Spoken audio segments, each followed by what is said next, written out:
Anak ka ng piso.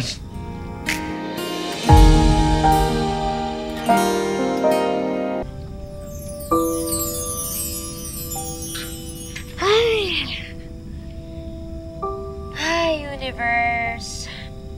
Baka naman, pwede manghingi ng sign kung worth it pa ba lahat ng mga manifestations na ginagawa ko. Kasi parang kahit na anong effort ko, wala naman nangyayari. Sign lang.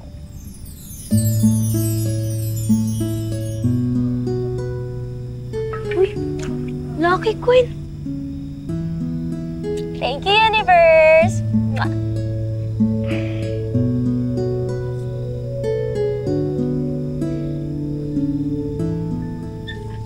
Anak ka ng piso.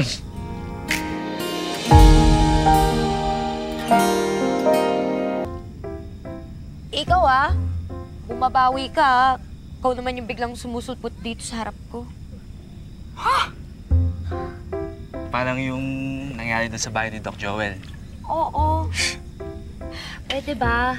Pwede ba huwag na tayo magkita ulit ng ganong paraan? Sakit sa dibdib Para ako atakihin Hindi ko pa maabutan yung mga manifestations ko na mga pangarap ko kasi mauna pa ako Effective pa talaga? Ang alin? Yung manifestation routine.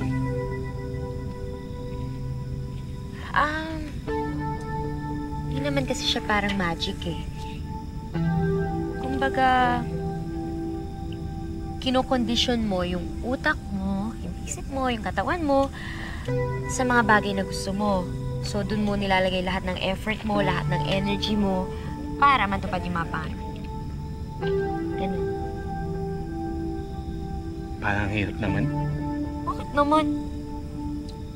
Alam ko, mahirap lang. Lalo yung part na kontrolin mo yung thoughts mo. Kasi pinawala ako Wala ako ng concept na stop, think, act. Baga ako, pirada agad.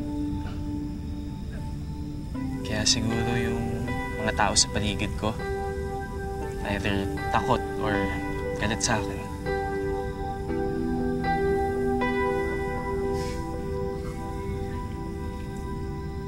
Oh, Lucky Coin. Mainit-init pa yan, nakakapulot ko lang yan, Hindi mo ito binibigay sa akin. Kailangan mo din to. Hindi na, dami ko ng lucky charm sa buhay. Actually, pinapalibutan nila ako. Our friendly get-togethers are turning into visions of forever. Thank you. If I just believe this foolish heart of mine, I can pretend that I'm just a friend. Sana ikaw, Joaquin, magkaroon ng mga taong aalalay sa'yo para kahit gano'ng kabigat, kakayanin mo. Sana kaya ko rin yung ganyan, Faith. Carry the weight so well.